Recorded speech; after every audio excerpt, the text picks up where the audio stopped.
আর পিরামিডের ভিতরে আছে এরকম একটা করে মমির কফি, এটা কি মমি না, পাথরের, লোহার আর কাঠের পাওয়া গেছে কফি। এর ভিতরে অনেক রহস্য আছে।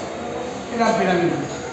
আর এই যে কি বলা তোমরা আছে রাজাতে, ঘরের রাজাতে খারাপ। এই হচ্ছে মিশরের শেষ ফেরাও, তুতেনখামেনের সমাধি।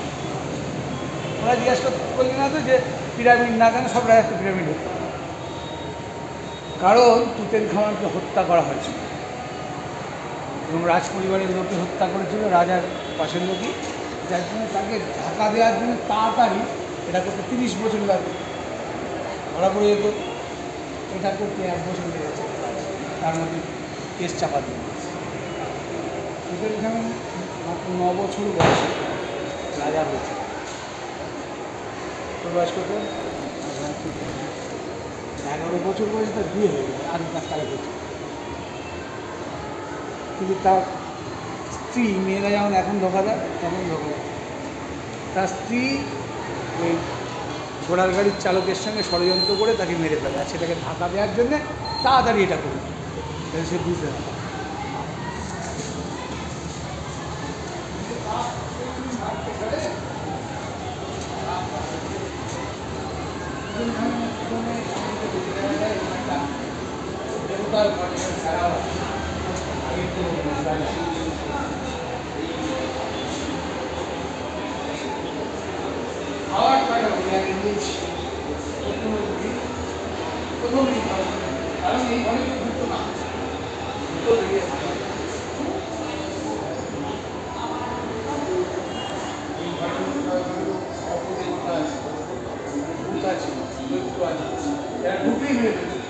এই লোকটা ইংরেজ আমার দর্শনে এইগুলো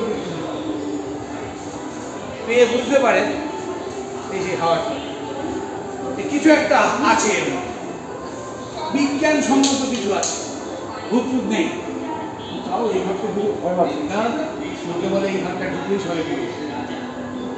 তাও উনি সাহস করে দরজার ভেঙে ফেলে ঢুকিয়ে বের করেন অনেক সোনা জিনিস, সোনার জিনিস থাকলে তো চোখ ঢুকে তাই ভয় লাগছে।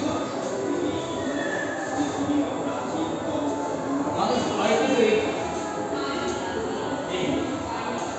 এরা হচ্ছে ইনকা সৈনিক, এরা পাথরের হতো, কিন্তু কোনো জিনিসের কাজ করলে এরা যেতে হতো এবং তাকে মেরে দিত, হাত দিয়ে দেবো প্লিজ ভেবে দাও, আমি দেবো, যদি দেখতে যাও এটা ভেবে দাও।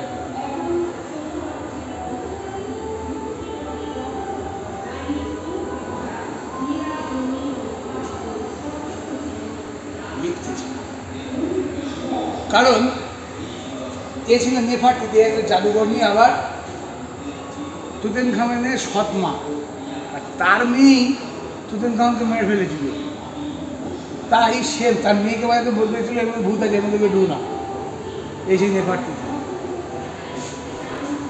তুতেনখামেনের ঘর এই জিনিসগুলো আছে। দেখ আমরা বেসিনে মুখ ধুই না, তখন বেসিন ছিল, 5টা বেসিন। এটা হচ্ছে বসার চেয়ার, তুতেনখামেনের বসার চেয়ার। কারণ লোকটা কত লম্বা ছিল বুঝতে পারছিস? দেখো 7 বছরের ছেলের কঙ্কাল দেখাবো কত বড়।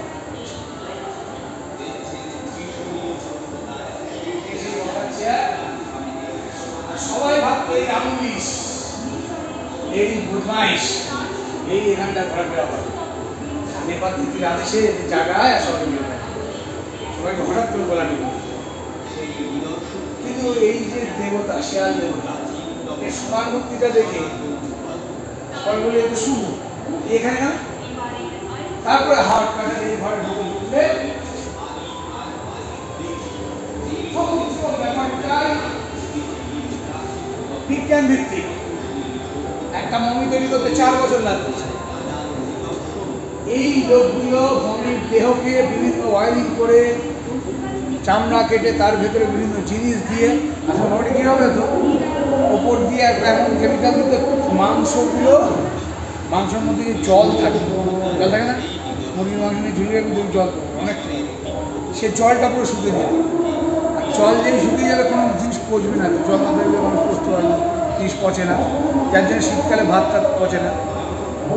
আর ওই চামড়াগুলো না পুকুরে গিয়ে গায়ে লেগে যেত, সেটাকেই মমি বলা হয়। একমাত্র ফেরাউন বদমাইশ লোক, তার এতটা খারাপ হয়নি, আর বাদ বাকি সবার এরকমই পাওয়া গেছে। এই হচ্ছে বিজ্ঞান, এই সেই জিনিসপত্র যাদের মমি প্রথম 1.5 বছর ধরে রাখা হয়।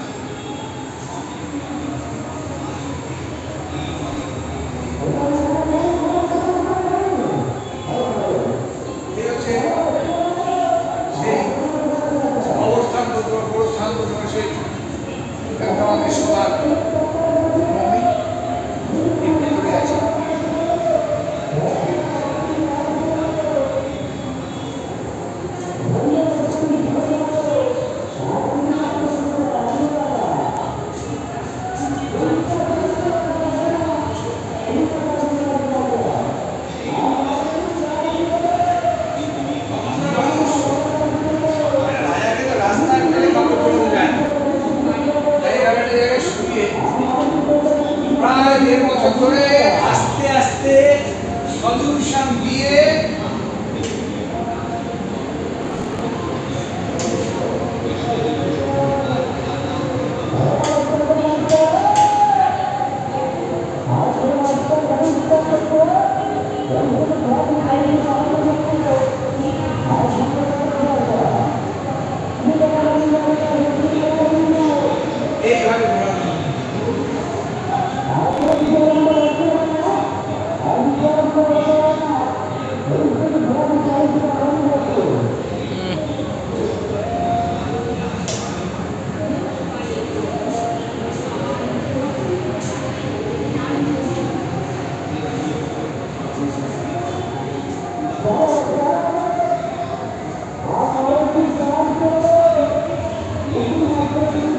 এইভাবে শেষ হয়।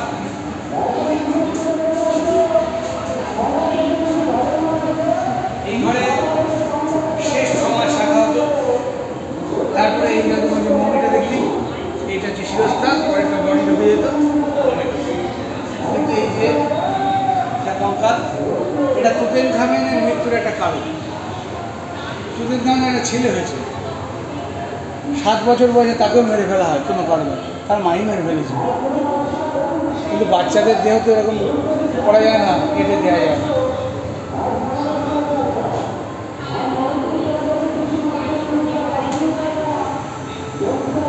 ওই সলিউশন দিয়েতে এটা পুরো কঙ্কাল, সমস্ত মাংস সব কঙ্কাল।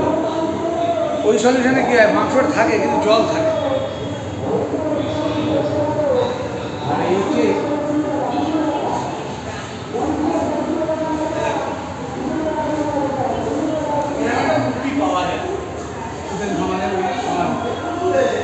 তাই বলে বোঝা যায় ভারতের সঙ্গে ওদের একটা যোগাযোগ ছিল। ঠিক আছে বস, কেমন লাগলো? ভালো হয়েছে? ফেসবুক করে কমেন্ট করলে বললে আমার সামনে খুব ভালো লেগেছে।